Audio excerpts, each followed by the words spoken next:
estábamos en estos pasos, decíamos, lo primero es definir si tenemos completa la contabilidad. Entonces, esa definición ya la encontrábamos en este artículo 28 y en este artículo 33. ¿Está o no está completa nuestra contabilidad? Bueno, ahí lo determinarán ustedes, harán un checklist y sabrán si tienen ya completos los conceptos. Sobre todo en el ánimo de no cumplir nada más y dejarlo ahí. Aquí lo importante es cumplir y cumplir, además conscientes de que lo que enviamos al SAT puede ser motivo de ejercicio de facultades de comprobación. Entonces hay que tener cuidado con lo que estamos mandando. La primera parte, ver si tenemos todo, ver si además los elementos coinciden entre lo que es la contabilidad y lo que es la realidad de nuestra empresa. Y la siguiente parte en esta metodología que nosotros establecíamos es revisar los saldos iniciales de 2016. Vamos a comenzar a enviar la información contable en 2016 y entonces cada caso tiene su particular punto de vista y su particular concepto de atención, porque acuérdense que esto es contabilidad financiera. De hecho, es la única contabilidad que existe en el mundo de contabilidad financiera. Le decimos contabilidad electrónica, contabilidad fiscal. La única contabilidad que existe es la contabilidad para efectos financieros, la que establecen las normas de información financiera. Ya decíamos, reglamento y reglas dicen que la forma en que yo tengo que hacer la contabilidad es la forma que esté contemplada en normas de información financiera. Cada uno de estos conceptos tiene que ser revisado en ese ámbito. Caja, bueno, son conceptos menores, gastos menores, pero bueno, a veces por ahí nos encontramos deficiencias en el registro. Es el dinero que tenemos para gastos menores nada más. Bancos. De bancos sí nos vamos a preocupar, ya lo comentábamos. Además es una de las exigencias del reglamento del código. Conciliaciones bancarias. Si nosotros tomamos una contabilidad y nos encontramos de entrada con que los bancos están en rojo, algo no está bien.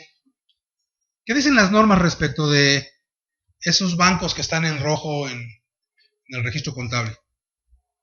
¿Por qué puede estar en rojo? ¿Ya presta el banco en las cuentas de cheques? ¿Ya puedes sobregirarte? ¿Por qué está en rojo? Puede haber errores en los registros que tendrían que estar corregidos.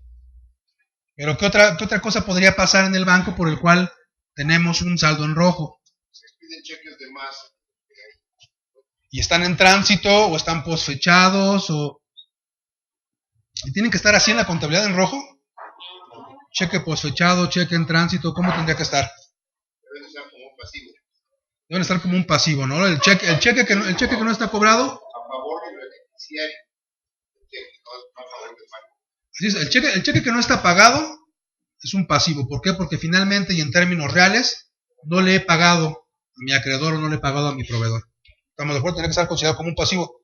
Llega la autoridad y dice, oye, pues para mí que aquí hay alguna diferencia y entonces quizá incluso por ahí te estés acreditando un IVA que no te corresponde o estés haciendo algún tipo de deducciones que tendrían que estar pagadas y revisa y entonces esto va a ser fuente de esa información. Bancos en rojo, ¿no? Ahí empezamos a encontrar indicios de que hay una contabilidad fodonga, ¿no? Eso no es de entrada y algo está mal y puede dar indicio a conceptos de orden fiscal. Clientes. O checar también los ingresos. O checar los ingresos, ¿no? A lo mejor hay ingresos que no están registrados, que también podría ser otra situación, ¿no? Depósitos y ingresos, ¿no? Hay depósitos que no los registramos, ahí los tenemos, ¿no? Abonos del banco no correspondidos por nosotros. Todos esos depósitos, va a decirle otra vez, ¿y eso qué es? Ah, pues quién sabe. Y bueno, ¿y qué piensa hacer con ese quién sabe? Pues hay algún día alguien vendrá a reclamar ese ingreso, ¿no? Cuando yo le quiera cobrar a un cliente, va a decir, no, pues ya te pagué, mira, está en el banco. Ah, sí, es cierto, ¿y entonces qué hago? Pues ese ingreso ya tendría que estar registrado en nuestra cuenta bancaria, ¿no? Clientes, cuentas por cobrar, NIF C3. Y entonces se encuentra la autoridad, aunque ahí también tenemos esa deficiencia, clientes en rojo. ¿Cómo tienes clientes en rojo? ¿A poco préstame de esos clientes, ¿no? De los que te pagan de más. ¿Hay clientes que paguen de más? A veces, ¿no? A veces están peor que nosotros y nos pagan de más. O sea, sí pasa. Pero por eso digo, te pago 2 veces pero no tendrían que estar ahí. ¿Dónde tendría que estar un cliente en rojo? ¿Dónde tendría que estar? Como un anticipo de clientes o en su caso como un pasivo de otro tipo porque sí, efectivamente me pagó en exceso. O quizá lo que ocurrió, y que también el SAT lo puede detectar, es que hubo comprobantes fiscales que yo no emití. No emití comprobantes fiscales, no hice registros contables, y entonces la consecuencia es que tengo un saldo en rojo. O saldos excesivamente elevados de cuentas por cobrar, o saldos que tienen mucha antigüedad en nuestra balanza de comprobación y que efectivamente son cuentas por cobrar que tendríamos que pensar en recuperarlas. O además de pensar en el cumplimiento de la obligación que ya es inminente, podríamos pensar y deberíamos pensar en depurar los saldos contables, porque además eso puede dar pie a que tengamos beneficios fiscales, cuentas por cobrar. ¿Qué podemos hacer con esas cuentas por cobrar que tienen años ahí que nunca vamos a cobrar? Ese tendría que estar hecho, ¿no? La estimación para cuentas incobrables ya tendría que estar hecha. Eso es un concepto de orden contable, financiero. Pero ¿qué podemos hacer con esas cuentas que ya nunca vamos a recuperar?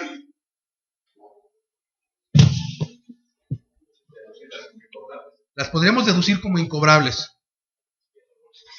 ¿Cuáles son los requisitos para que las hagamos deducibles como incobrables?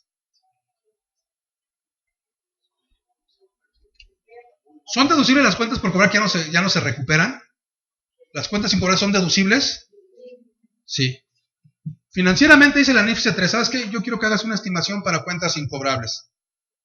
Incluso ahora con la nueva normatividad, hay por ahí procedimientos especiales, la que entró en vigor en este año, hay procedimientos especiales para que se haga esta recuperación. Yo por ahí acabamos de dar un curso de NIFs y hablábamos precisamente de las 4 normas que entraron en vigor este año. Al final del material está mi correo, me mandan un correo y se los envío el material de las normas. Pero además de esa normatividad que refiere a generar una estimación para cuentas incobrables, eso es financiero. ¿Para qué sirve una estimación para cuentas incobrables? ¿Cuál es la finalidad de una estimación para cuentas incobrables? ¿Sirve de algo? ¿Es obligatoria? ¿No es obligatoria? ¿Para qué hacemos una estimación para cuentas incobrables? ¿Para qué sirve eso? ¿Dónde? Pero finalmente, ¿cómo se registra? ¿Cuál cargo a qué y abono a qué cuando yo registro una estimación para cuentas incobrables? Está bien que ustedes dijeron que eran fiscalistas, pero no exageren. ¿Cómo registramos una estimación para cuentas incobrables? ¿Sí? Financieramente no sirve para saber que no puedo. Pero así cargamos a la estimación y abonamos al cliente. Esa estimación cuenta de qué es, de activo, de pasivo, de capital, de ninguna de las anteriores, de todas. Es una cuenta complementaria de activo. Entonces, si es complementaria de activo, ¿qué naturaleza tiene? Acreedora. Si es complementaria como las depreciaciones, la cuenta es acreedora. ¿Están de acuerdo? ¿Sí? ¿Están de acuerdo? ¿O? ¿Cuál es la finalidad de una estimación para cuentas incobrables? Yo doy crédito a mis clientes y al siguiente mes le vuelvo a dar crédito a otros clientes y es parte de mi actividad comercial dar crédito a los clientes, ¿estamos de acuerdo? Pero de esos clientes a los que les doy crédito, no todos me pagan siempre. Y en algunas ocasiones tengo que reconocer pérdidas por las cuentas por cobrar que no recupero, ¿estamos de acuerdo? ¿Qué pasa si en el momento en que yo reconozca que un cliente ya no me va a pagar, yo dijera cargo a gastos con abono a clientes? En un solo periodo impactaría yo el resultado del ejercicio, el resultado del mes. Cargo a gastos con abono a clientes en un impacto en un solo mes. Y cuando yo leo las cifras de carácter financiero, podría pensar, oye, qué mal me fue este mes. Y no es cierto, no me fue mal este mes.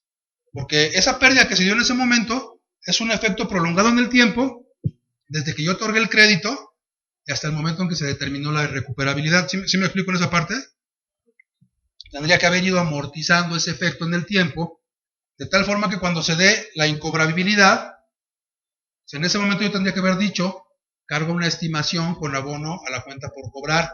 Entonces, cuando yo genero una estimación para cuentas incobrables, yo voy diciendo, cargo a gastos con abono a estimación para cuentas incobrables. ¿Cuánto? Pues no sé, hacemos una estimación, por ejemplo, como la hacen los bancos, que además ahora la sugerencia en las normas de información financiera. Haz una estimación como la hacen los bancos, porque los bancos tienen un sistema muy cercano al ideal.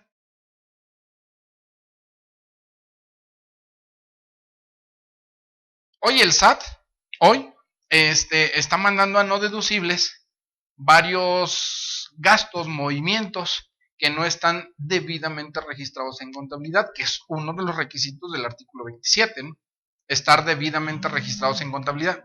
Dice ahí, creo que es la fracción cuarta, restarse una sola vez y estar debidamente registrados en contabilidad.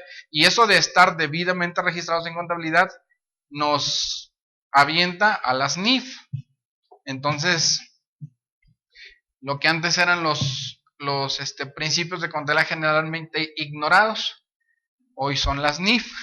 Entonces, hay que machetearlo mucho con las NIF porque, bueno, sí vale la pena tener un contador, señor contador, que sepa contabilizar, que sea el que haga la contabilidad, ¿no? Pero bueno, independientemente de eso, la asesoría con el cliente yo creo que vale mucho la pena. Hoy en día en su apogeo está la asesoría al cliente, pero en materia de finanzas personales, porque por ahí va entrando el SAT, por sus finanzas personales. Socios ricos, empresas pobres, ¿dónde está la lana, no? ¿Qué andan haciendo? Entonces, ahí es por donde va entrando el SAT. Pero bueno, y nosotros vamos a entrar en materia, ¿no? Con las reformas, adecuaciones que hubo estos últimos días del 2015, ya estamos en 2016, ya pasó lo que tenía que pasar, que venía en la película de Volver al Futuro, ya la brincamos, 2015, y bueno, ya estamos en el 16, entonces, vamos a ver, fíjense, empezamos con esto, claro, vamos a ver ISR, y empezamos con esto. Hace unos años, no sé, ¿qué les gusta? Creo que son como 4 o 5 años, la deducción de inversiones en automóviles estaba con un tope de 300,000 pesos, ¿no? 300,000 pesos. O en el 2008 creo que fue donde bajó, por ahí así más o menos. En el 2008 me parece que con la reforma fiscal ahí del IDE y del YETU.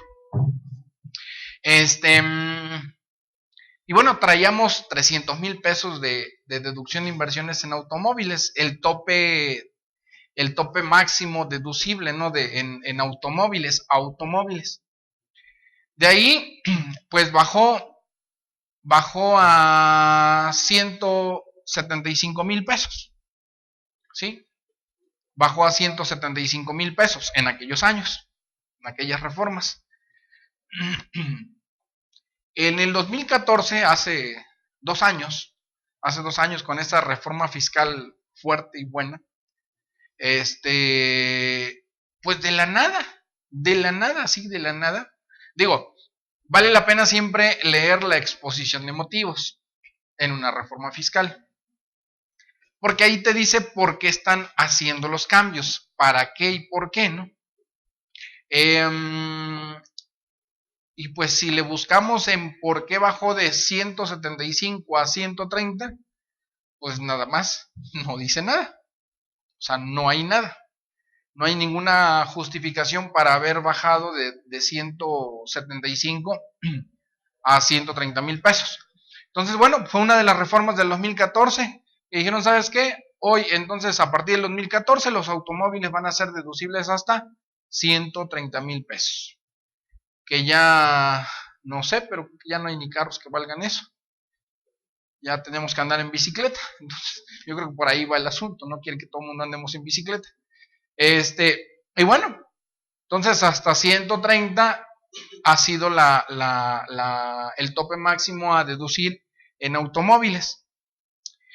Y hoy, por la misma causa, o sea, por nada, pues vuelven a reformar y regresa. Hay que darle reversa a lo que no hicimos bien, ¿sale? Entonces dice, bueno, pues teníamos hasta 130, pues vamos a aumentarle otra vez a 175 y ya saben, pues aplaudirle a todo el mundo, ¿no? Porque qué bueno, de 130 lo subieron a 175. Nada más hay que recordar que lo bajaron de la nada, ¿no? Entonces, es una de las reformas que viene en la ley de impuestos sobre la renta para efectos de automóviles. Recuerden que yo creo que todo el mundo... Dos detalles ahí. Una, recuerden que esto es inversión en automóviles. Les traigo material más adelante de lo que es el reglamento ISR, que también fue reformado el año pasado. Y el artículo 3 nos habla de lo que es automóvil. Y un automóvil es pues digo, tampoco se quebraron la cabeza en buscar el concepto. Y pues es un medio de transporte que lleva hasta 10 pasajeros, incluyendo el conductor. Y pues eso es automóvil, ¿no?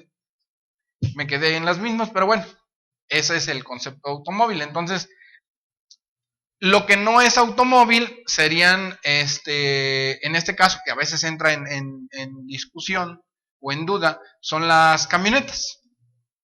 Las camionetas no tienen tope, ¿vale? Las pick-up, las de batea. Hay un criterio del SAT que ahí nos señala que las camionetas, las pick-up, son consideradas camiones. Son considerados camiones para efecto fiscal, por lo tanto no tienen tope. Y entonces este tope de 175, de 130 en su momento, de 300 y demás, no les aplica. Entonces las camionetas pick-up, las de batea, van a ser deducibles en su totalidad, claro, aplicando los porcentajes máximos autorizados por la ley, ¿de acuerdo? Y otro detallito, digo, para comentarlo, a la hora que hacemos la deducción de inversiones, que precisamente, bueno, ahorita estamos en los periodos de preparar nuestra declaración anual, de hacer los cierres, de checar cómo cerramos, ya no cómo va a cerrar, no, eso ya se debió haber hecho ya desde diciembre para ir previendo cómo íbamos a cerrar. Ahorita ya es cómo cerramos, y ya cómo cerramos, ya ni modo, ya como les fue, ¿no? Ya no se pueden hacer cambios. Ahora sí que ya no se pueden rajar. Entonces, ahora para la deducción de inversiones,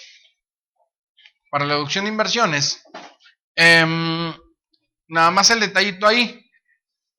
Todo mundo, a la hora que hacemos casi todos, a la hora que hacemos una depreciación fiscal, deducción de inversiones en automóviles, tomamos en cuenta cuánto nos costó el vehículo o el automóvil. No, pues nos costó, vamos a poner 150,000 pesos.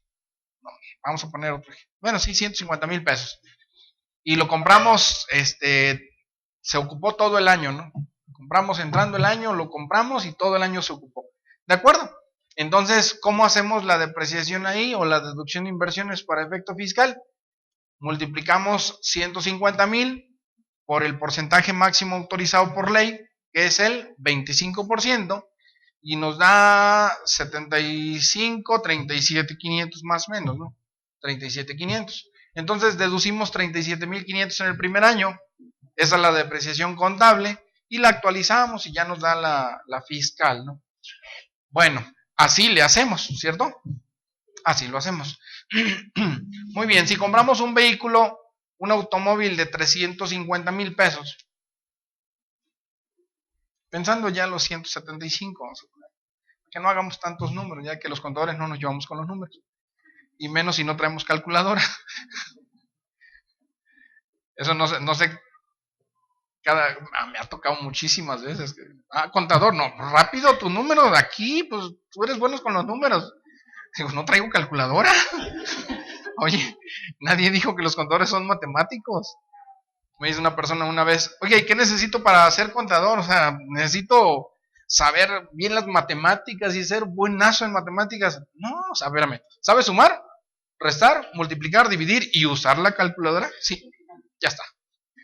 Que es lo que hacemos, ¿no? Yo nunca he hecho operaciones ahí matemáticas que hacen los ingenieros y todo este rollo, ¿no? Pero bueno, claro, algo sencillito, tal vez sí.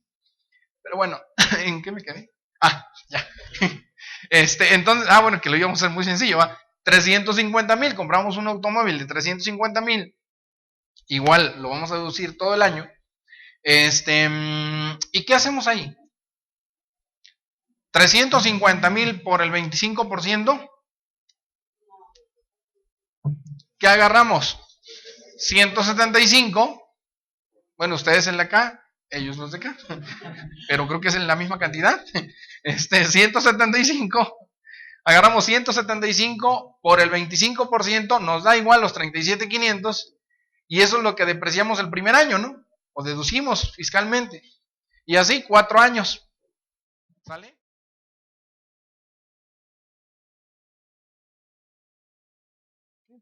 Entonces, una característica de este régimen que nos dice el 111 quiénes no pueden tributar. Dice los socios o accionistas o integrantes de personas morales. ¿Por qué creen que dice la ley de renta que los socios y accionistas no pueden tributar en el RIF? Bueno, porque como decíamos, los mexicanos nos brota lo Einstein cuando se trata de pagar impuestos, ¿no? Entonces hay una sociedad anónima, ¿sí? Que de hecho lo hacen, de hecho lo hacen. Hay una persona moral que el accionista, uno de los accionistas es persona física y es RIF, ¿sí? Entonces, ¿qué pasó en 2014-2015? Tú me vas a vender por lo menos 1 millón en el año. Ese millón que yo te pague a ti, RIF, ¿sí?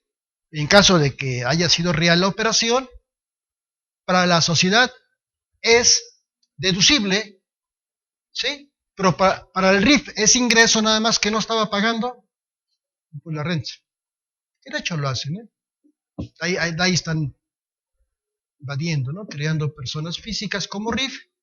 Yo te pago, para mí es deducible, tomando en cuenta que para ti, bueno, es un ingreso, pero que no vas a pagar impuesto a la renta, por lo menos 2014 y 2015. ¿Sí? Entonces aquí se limitó, en este caso, quienes no pueden tributar. ¿Sí?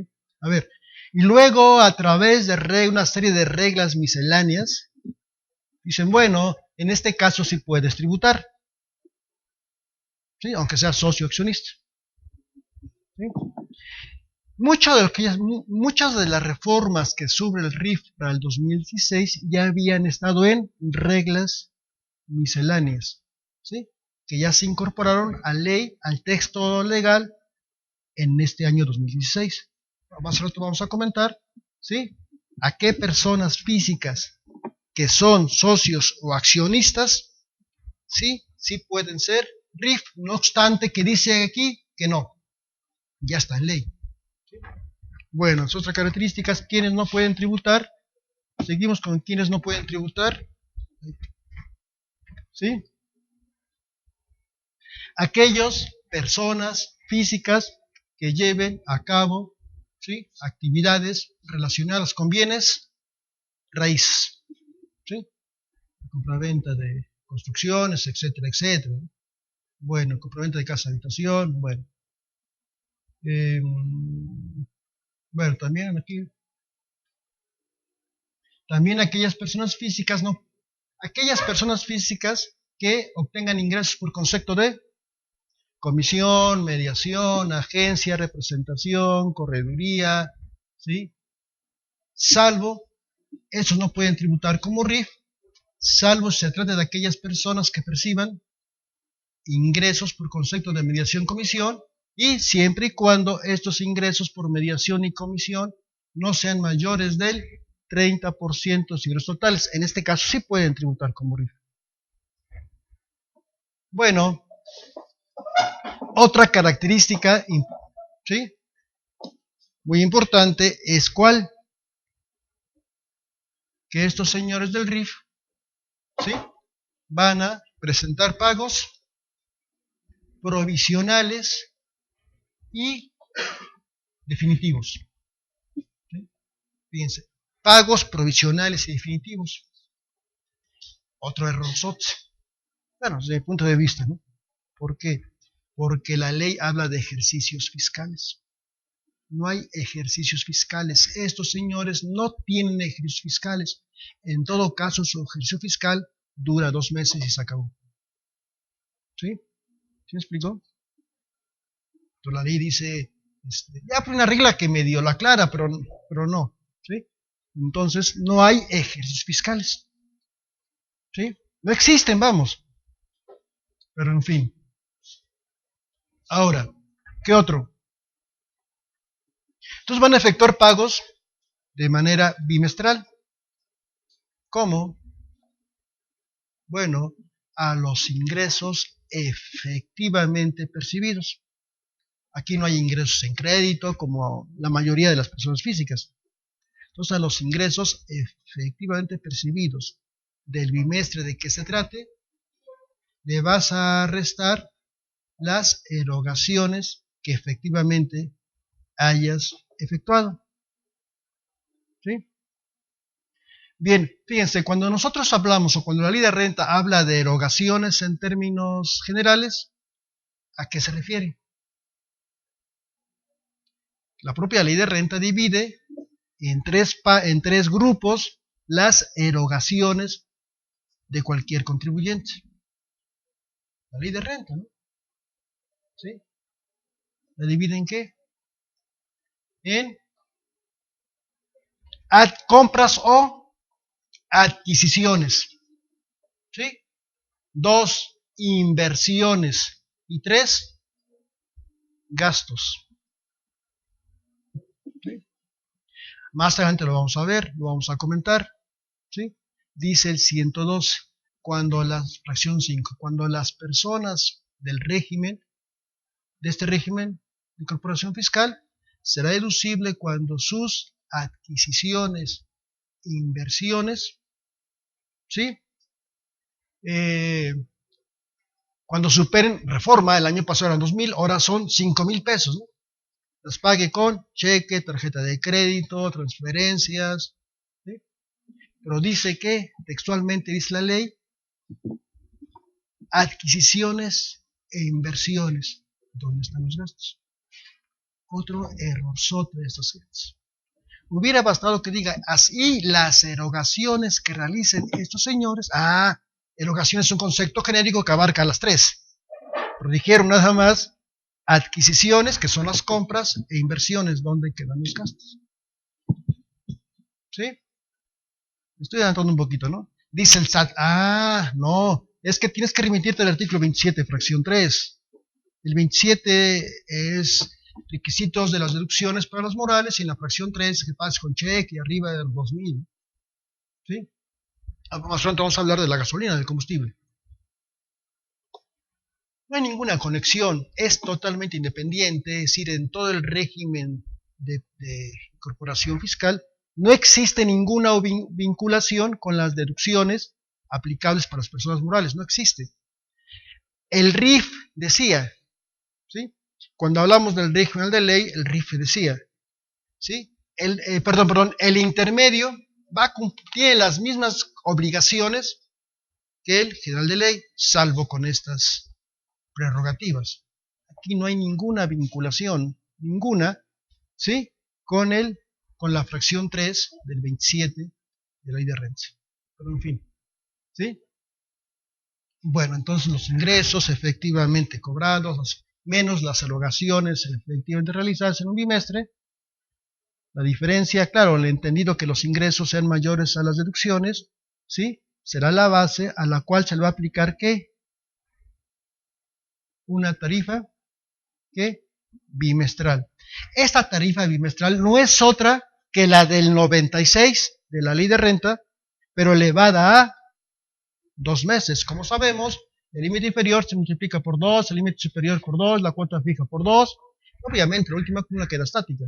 No es otra tarifa que la del 96, pero multiplicada por 2. ¿Sí?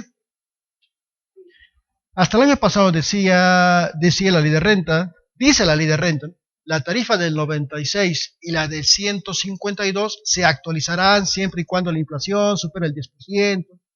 Pero esta no estaba sujeta a actualización. Se les olvidó.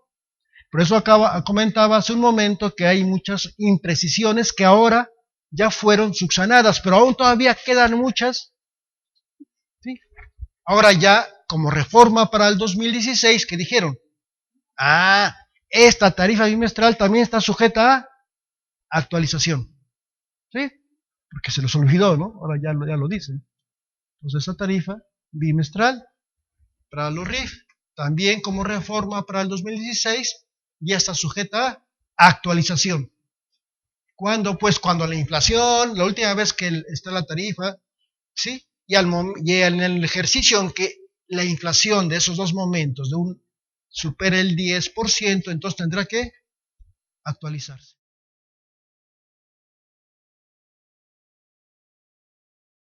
Vamos a ver algunas reglas muy importantes que nos ayudan a cumplir, sobre todo en renta. En IVA hay muy pocas, pero vamos a verlas todas. Pero estas son en general las disposiciones que debemos de conocer. ¿De acuerdo? Resolución miscelánea, aunque lo vamos a ver un poquito más adelante, tiene su fundamento en el artículo 33, fracción primera, inciso G, del Código Fiscal de la Federación. Los criterios no vinculativos en el mismo 33, fracción primera, inciso H. Los criterios internos en el artículo 33, fracción tercera, y los criterios normativos en el artículo 35, todos del Código Fiscal de la Federación. ¿De acuerdo? Importante conocerlos porque de ahí la autoridad a veces nos hace partícipes de estos criterios. ¿Bien? ¿Alguna duda hasta acá? Siéntanse con la confianza. En el momento que tengan alguna duda, alguna pregunta, que repitamos algo, con todo gusto lo hacemos. Bien. Vamos a iniciar entonces con nuestra plática. Me dijeron que le apretara pero creo que no es este. Bueno, lo hacemos de acá. Ok. Muy importante el objeto que persigue la resolución miscelánea y que se supone que está dentro del capítulo de las facultades que tiene la autoridad, la autoridad fiscal. Acuérdense, muy importante, nuestras leyes fiscales las emite el Congreso de la Unión, ¿no? Las expide el Congreso de la Unión. El reglamento, el Ejecutivo. Y la resolución miscelánea, la Secretaría de Hacienda y Crédito Público, ¿sí? Entonces, por eso está dentro de las facultades de las autoridades fiscales. Y fíjense, el objeto de la resolución es publicar anualmente y agrupar las reglas generales dictadas por las autoridades fiscales en materia de impuestos, productos, aprovechamientos y demás. ¿Por qué dice agrupar? Porque vamos a ir viendo reglitas y fíjense, cuando veamos el número 1, quiere decir que hablamos de disposiciones generales. Cuando hablemos del número 2, vamos a hablar del Código Fiscal de la Federación. Y cuando hablemos del 3, vamos a hablar del impuesto sobre la renta. Y cuando hablemos del 4, vamos a hablar de IVA. Y cuando hablemos del 5, vamos a hablar de IEPS. Entonces, para que no andar buscando en todas las 892 reglas, si yo, por ejemplo, estoy hablando de compensación, ya sé que la compensación la regula el Código Fiscal de la Federación y rápidamente me voy a buscarla al 2. ¿De acuerdo? Oye, si quiero saber algo del coeficiente de utilidad, ¿qué dice una regla del coeficiente de utilidad para personas morales, título 2? Voy corriendo y la busco en el 3. ¿De acuerdo? Entonces, por eso las agrupan de esta manera, para efecto de que sea de fácil consulta. ¿De acuerdo? De fácil consulta para efectos. Y ya sabemos que todo lo relativo a las reglas de comercio exterior, hay regla miscelánea en materia de comercio exterior, se publican muy independiente a la de impuestos internos. Le llaman impuestos internos al impuesto al valor agregado, al IEPS, al impuesto sobre la renta. ¿Sí? Entonces, sí hay reglas en carácter de comercio exterior, pero vienen totalmente independientes. ¿De acuerdo? Vamos a poner un poquito para acá porque no me ven a ver por allá. Ok. ¿De acuerdo? Entonces, ese es el objeto de la resolución. Su fundamento. Ya hemos hablado del Código Fiscal de la Federación, sin embargo, ¿qué pasa con los demás ordenamientos? Está la Ley Orgánica de la Administración Pública. ¿Por qué? Porque ¿a quién le compete la emisión de la resolución miscelánea? A la Secretaría de Hacienda y Crédito Público. Y después nos tenemos que ir a la ley del SAT, porque ¿quién es el encargado entonces? Pues el jefe del SAT. Y después interviene el reglamento del SAT. ¿Por qué? Porque el jefe del SAT va a delegar también la emisión de estas reglas. ¿De acuerdo?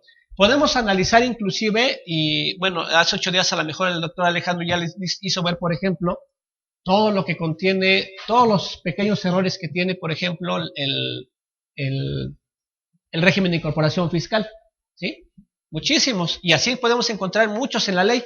Sin embargo, la resolución, si se fijan, viene con más tecnicismo. ¿Por qué? Porque ahí ya interviene gente del SAT. ¿El SAT interviene en las reformas fiscales? Pues no. Sin embargo, ellos pueden proponer, ¿no? Ellos proponen reformas, pero no las hacen. Y sin embargo, el SAT si interviene directamente, ellos elaboran la resolución miscelánea, entonces viene con más técnica. El lenguaje que hace ya es un poquito más de contador. Sin embargo, la ley no es así. ¿Sí? Entonces, bueno, estos son los principales ordenamientos que intervienen en la resolución miscelánea. Y como comentábamos, el principal para efectos del Código Fiscal de la Federación es precisamente la fracción primera del artículo 33 en su inciso G. ¿Sí? Y fíjense que estos mismos fundamentos, ya vimos que hace un año hubo 5 modificaciones. ¿Qué es eso de las modificaciones? ¿Tienen algún fundamento? Sí, el propio artículo 33 nos dice que la autoridad podrá emitir reglas por periodos menores a un año. Son las famosas modificaciones. ¿Al 2015 llevamos alguna? Perdón, ¿al 2016? Ninguna. Ya se escucha por ahí un anteproyecto para que dice, por ahí dice el dicho, ¿no? Cuando veas las barbas de tu vecino remojar, o a cortar, ¿verdad? Pon las tuyas a remojar. Ya me parezco Chapulín Colorado, ¿verdad? Bueno, ¿cuál es esto? Porque por ahí ya se está rumorando la primera modificación. ¿Y qué viene en la primera modificación? Tómenlo como un chisme. No se confíen. La prórroga para contabilidad electrónica. Todo indica que se va a abrir el primer envío. Pero tómenlo con sus reservas. Hasta que no esté publicado en el diario oficial, lo consideramos. Mientras sigan elaborando su contabilidad como siempre, ¿no? Bien, entonces, esta es la facultad que tiene la autoridad de emitir la resolución miscelánea. Tiene su facultad de emitir modificaciones, por eso salen las primeras, modificación, la segunda y demás. También eso es algo muy importante. En el 2014 hubo 7 modificaciones solamente. El año pasado, 5. En pues ahí la llevamos, todavía no hay ninguna. Pero antes, ¿cuántas había? Había años hasta que 22 modificaciones. En el 2013 hubo 14 modificaciones. Entonces, muy importante que la autoridad cada vez va haciendo menos modificaciones a la resolución miscelánea, porque llegábamos a la quinta, y la quinta pues ya derogó, eliminó varias de la primera, y ya no sabemos ni cuál es la buena, ¿no? Entonces teníamos que estar leyendo todas las modificaciones para ver cuál era la interesante, o la que estaba vigente. Bien. Vamos a entrar entonces en materia de las reglas de Código Fiscal de la Federación. Ya les comentaba, a veces yo siempre les comento, todo lo que hagamos, digamos y demás, pues ya vimos que tenemos acá todas nuestras normatividades, nuestras leyes, debe tener un fundamento. A veces yo les digo, oye, a ver, cuando yo voy a pagar mis contribuciones, ¿podré pagarlas en dólares? Pues no, ¿verdad? No. Oigan, ¿y qué sucede si yo, por ejemplo, pago extemporáneamente una declaración? Actualización y recargos, ¿verdad? ¿Y eso en dónde viene? ¿Dónde viene que no puedo pagar en dólares? ¿Dónde viene el famoso redondeo? No el del Oxxo, el de las contribuciones al pagar.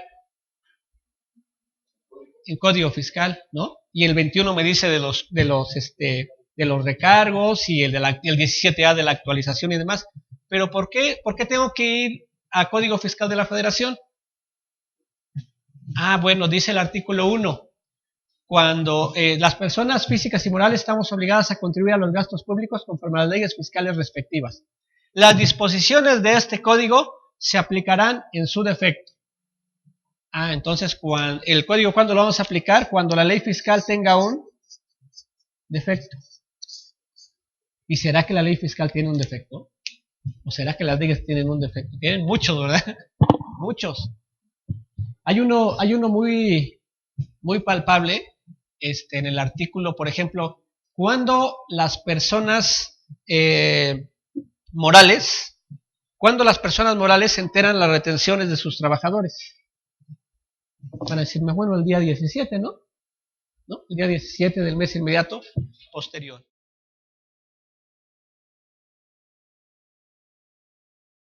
Vamos a empezar esta charla, esta plática. Tenía un buen rato, como un año que no venía por aquí por Argos. Tengo 24 años de expositor y aparte nos dedicamos a capacitar a 2 instituciones gubernamentales. Todo este rollo de la plataforma de contabilidad electrónica, recordarán un poquito la séptima resolución miscelánea. Esa séptima resolución miscelánea, que nace en 2014, fue desarrollada por su servidor. Mucha gente no le mete tiempo a los movimientos contables, no hacemos las cosas como debe de ser, y bueno, pues esto ya nos alcanzó la informática, ¿no? En este mes, entre enero y marzo, nace una nueva plataforma del SAT. Va a salir nueva plataforma, la cual pues ya va a jalar todo electrónico, nos va a vincular qué factura fue cobrada, cuál no fue cobrada, y entonces pues vamos a estar más amarraditos en el ojo de las autoridades. La gente que se amparó, pues igual les va a tocar auditoría. Aquí les traje unas diapositivas más especiales. Van a estar sujetos a revisión de 2011 a 2015, 100% toda la documentación. ¿Sale? Y los que todavía tienen duda de subir su contabilidad, pues súbanla la brevedad posible. Ahorita vamos a platicar cuánto cuesta la multa y los requerimientos que van a empezar a llegar. Todo esto, pues en México somos el primer país de contabilidad electrónica. Estados Unidos ya trae una propuesta de tener contabilidad electrónica. Y llevar contabilidad no es nada más contabilizar en un sistema contable. Hoy, un contador debe de tener mucha experiencia en todos los ámbitos.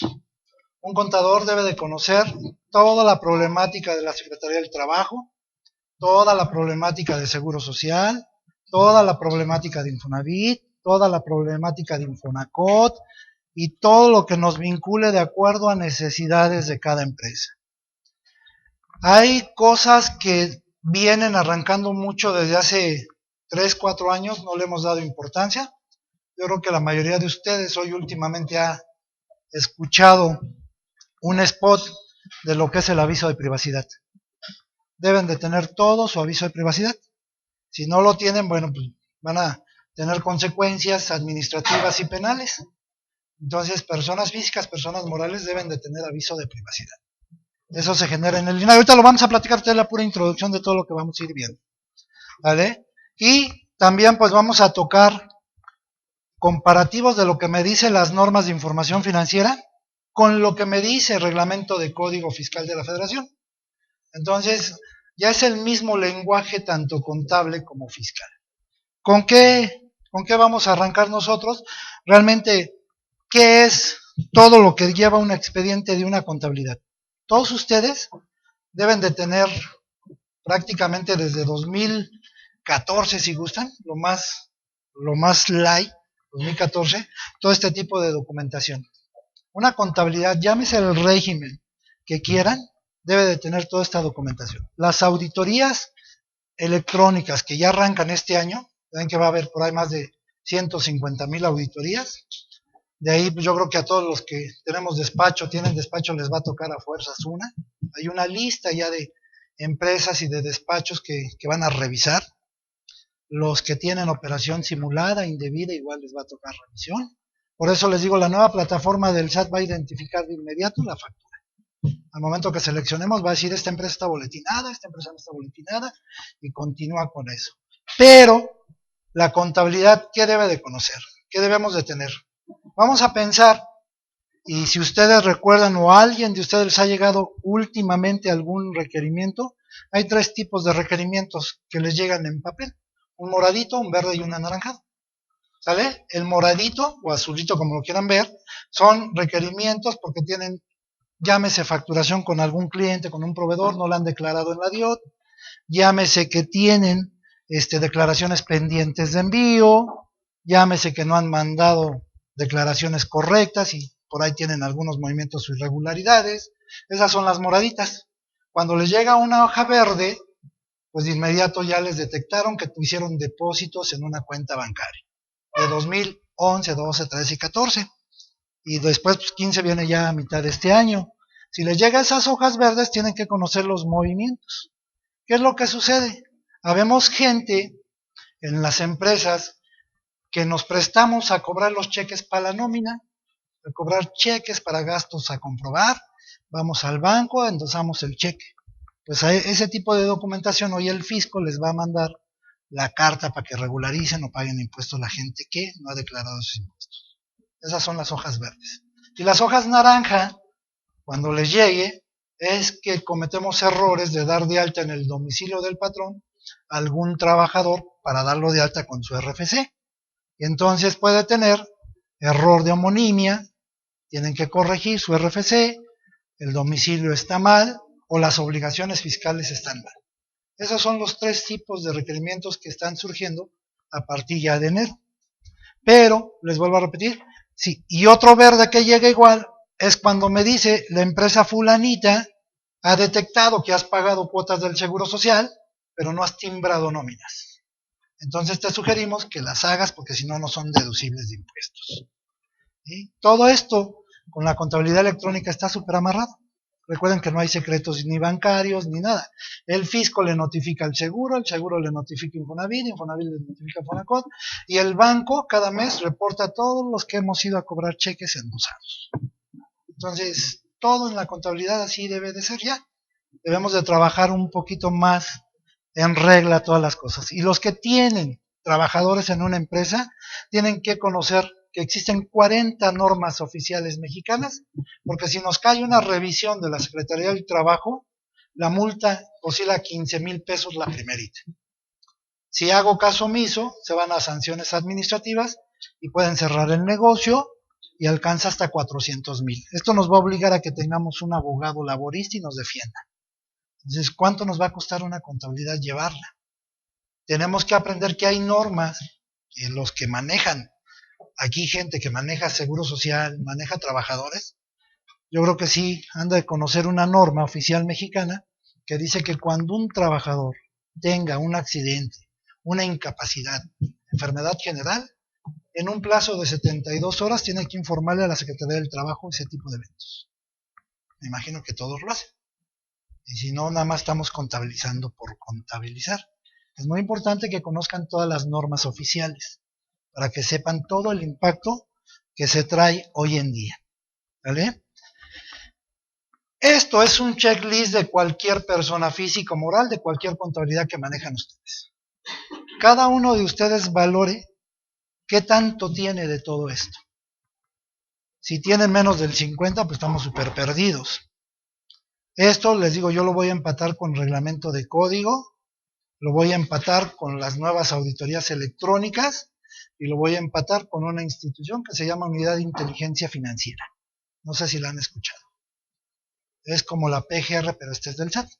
Es la que todos aquellos que más de 5 hojas en su estado de cuenta generan mes a mes, se lo turnan a la Unidad de Inteligencia Financiera para revisar operaciones. ¿Vale? Pero les digo, valórense ustedes qué tanto tiene cada uno de ustedes en su contabilidad. Y pues vamos a empezar. Todos tienen visión, misión, objetivos y valores de su empresa. ¿Qué es y por qué fue creada su empresa o despacho? ¿Con qué finalidad? ¿Cuál es la logística que tienen? ¿Ya generaron su aviso de privacidad en el INAI? Entonces, al no tener esto, les digo, las sanciones administrativas o penales llegan a alcanzar hasta 5 años de cárcel o 15 años de cárcel por no tener aviso de privacidad. Les pongo un ejemplo muy práctico. ¿Qué sucede si ahorita aquí la contadora, ¿cómo se llama contadora? Diana me oferta sus servicios de contabilidad y me dice, oye, te voy a cobrar, no sé, 1,000 pesos mensuales, pero pues a cambio de eso regálame tu lista de clientes para que igual vaya con ellos. Y si yo le doy la lista de clientes sin mencionarle que yo tengo aviso de privacidad, pues ella hace uso indebido de esos clientes, va, los consulta, vende su servicio, o le vende facturas, o compra facturas, o hace cosas indebidas.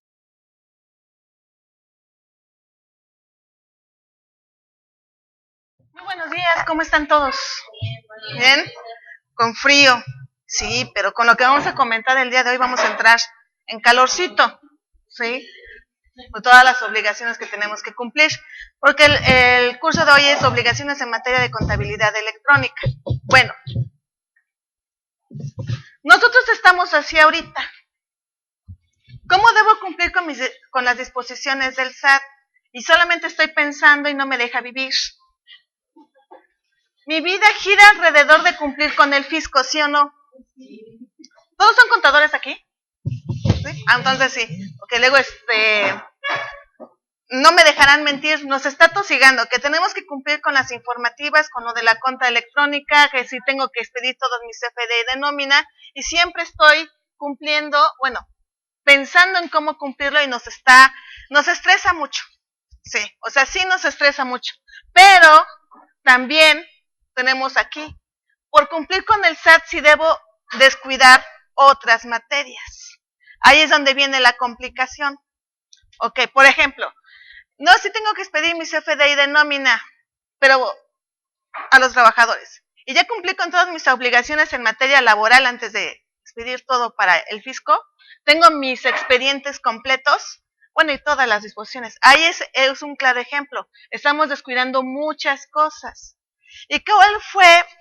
¿Por qué estamos tan preocupados por lo de la contabilidad electrónica? La contabilidad electrónica ha venido con un proceso y ya obligatorios, algunos ya entraron en 2014. ¿Y qué año estamos hoy? 2006, y todavía estamos viendo, porque hay algunos contribuyentes que apenas entraron este año, todavía estamos viendo qué hacer con esos contribuyentes, porque todavía como que nos falta algo. Bueno, y también porque estábamos muy mal acostumbrados. Se nos hizo muy fácil, por ejemplo, el fisco nos decía, oye, vamos a llevar cuenta simplificada para todos aquellos contribuyentes, sector primario, por ejemplo. Entradas, una relación de ingresos o egresos. ¿Si alguien se acuerdan de eso? Era muy fácil, los llevamos en una hojita de Excel y vámonos. Repecos, pues ellos eran cuota fija y ya, no teníamos que hacer realmente nada, ellos hacían todo. Por eso a ellos se les complicó mucho esa entrada, porque no están acostumbrados y no están acostumbrados a pagar. Eso es lo peor del caso también. Y cuando les dijimos, ahora sí vas a llevar contabilidad, nos dijeron, vas a tener que llevar contabilidad conforme a toda tu normatividad contable, es cuando hicimos así. Y ahora, ¿cómo le hago? Cuando siempre, toda la vida, yo debía haber llevado la contabilidad bien. ¿Por qué? A ver, ustedes ven nuestro librito de normas de información financiera, que antes así ya los contadores ya con más experiencia, antes era de principios de contabilidad, ¿no? Y era así uno más delgadito, ahorita está más gordo. Y ustedes han visto en las normas de información financiera que diga, a ver, hay normas para contribuyentes chiquitos, hay normas para contribuyentes medianos y grandes, ¿no? Son iguales para todas, sean grandotes o chiquitos. ¿Y eso qué va a pasar? Que ahorita, por ejemplo, un régimen de incorporación fiscal también debería llevar contabilidad bien. Y desafortunadamente a nosotros nos encanta que alguien nos esté presionando. Y fue hasta que el SAT dijo, ¿sabes qué? Ahora sí las llevas bien. Dijimos, no, pues, ¿cómo? Es que antes el SAT como que no le importaba mucho. O sea, como que me pagues bien mis impuestos, con eso era suficiente. Ahorita ya no. Y dicen, pues es que no sabe el SAT. Les voy a decir, ya están tomando sus cursos de normas de información financiera. Y hay unos muy buenos. O sea, hay personas del SAT que le están agarrando la onda, pero súper bien, súper bien, súper bien. Hay uno que es el de fiscalización, que hasta da pena decir, abogado, y regaña a los auditores que no llevan bien las mías. Y no es posible que unas personas que no son de formación contador entiendan mejor las normas de información financiera que nosotros. Y eso es lo que hay que empezar a hacer. Bueno, este concepto es el que dice el SAT, que lo que es la contabilidad electrónica. También mal llamada, desde mi punto de vista, mal contabilidad electrónica. Tenemos años que lo llevamos a medios electrónicos, ¿sí? Por lo tanto, es contabilidad electrónica, no sé, fiscal o para efectos fiscales, ponerle otra cosa, pero contabilidad electrónica sí, tenemos añísimos llevándolo en paquetes contables, ya es una contabilidad electrónica. Aquí dice que la contabilidad electrónica se refiere a la obligación de llevar los registros y asientos contables a través de medios electrónicos e ingresarlos de forma mensual a través de la página del SAT. Aquí la cuestión es ¿qué es un medio electrónico? ¿Sí? Y aquí viene. Esta definición la pueden encontrar en una ley que se llama Ley de la Firma Electrónica. ¿Sí sabían que existía esa ley? Entonces existe la Ley de Firma Electrónica y ahí vienen muchos conceptos, por ejemplo, que es la fiel, aunque claro, por ejemplo, en el Código de Comercio también viene lo que son medios electrónicos y firmas electrónicas. Bueno, y medio electrónico son los dispositivos tecnológicos para el procesamiento, impresión, despliegue, conservación y en su caso modificación de información. A ver, imagínense así en su equipo de trabajo, ¿qué son? Mi computadora, mi impresora, ¿qué más? Mi pantalla va a desplegar, ¿sí? Conservación, mis discos duros. Y en su caso, modificación de información ahí mismo. Es que nosotros los contadores ahora pues tenemos que también saber de sistemas informáticos, de computación, pero nosotros lo podemos eso y más. ¿Sí? Ok. Sí, nosotros somos todólogos. Eso es un medio electrónico. Entonces, si nos regresamos a la definición, es llevar los registros y asientos contables a través de medios electrónicos, pues fácil, en una computadora, ¿sí? Y con un paquete contable. Eso es contabilidad electrónica. Ya no es como antes, que había personas que llevaban su contabilidad todavía así la antigüita con sus hojas verdes, sus tabulares y manuales, ¿no? ¿Alguien ha visto los IPREDs? Los informes que se presentan al SAT del dictaminador. Bueno, había un cuestionario, o está el cuestionario que te decía, ¿cómo llevas tu contabilidad? Y decía, manual, electrónico, mecánico, o así, mixto. Entonces unos pues ya no, pues yo le podía poner manual. Era una forma de llevar mi contabilidad, ¿sí? No necesariamente por medios electrónicos. Ahora dicen, no, todos es en medios electrónicos. Ya, adiós lo de, ¿cómo se llama? Sí, manual, mis hojas verdes. Para cuadrar la hoja de trabajo así a mano estaba acá. Ok. Luego tenemos medios de comunicación electrónicos, ¿sí? ¿Y qué es eso? Son los dispositivos tecnológicos que permiten efectuar la transmisión y recepción de mensajes de datos y documentos electrónicos. Nuestro correo es un medio de transmisión electrónico, ¿sí? En este caso, para el SAT va a ser el buzón tributario. Va a ser un medio de comunicación electrónico. Y así, entonces ya tenemos las bases de qué es lo que vamos a hacer entonces. Llevar mi contabilidad en un paquete contable, en una computadora, y eso va a ser una contabilidad electrónica que voy a pasar a través de un medio de transmisión electrónico llamado buzón tributario, ¿sí? Ahorita, acuérdense que el Código Fiscal de la Federación aplica a todas las autoridades fiscales, ¿están de acuerdo? No solamente al SAT. Entonces, ¿qué pasa con las otras autoridades fiscales? El buzón tributario habla para todas. Llámese IMSS e Infonavit. El IMSS ya lo tiene, lo que pasa es que no nos hemos dado cuenta. Y lo impuso antes que el buzón tributario. Igual no nos dimos cuenta. ¿Cuándo fue eso? Lo que pasa es que el SAT es como el hermano escandaloso de los hermanos fiscalizadores. Como que le gusta hacer más publicidad. El IMSS es más calladito, pero más seguro. Y el Infonavit, pues se le copia al IMSS. Entonces, el buzón tributario del IMSS es el escritorio virtual. Ahí nos va a empezar a notificar.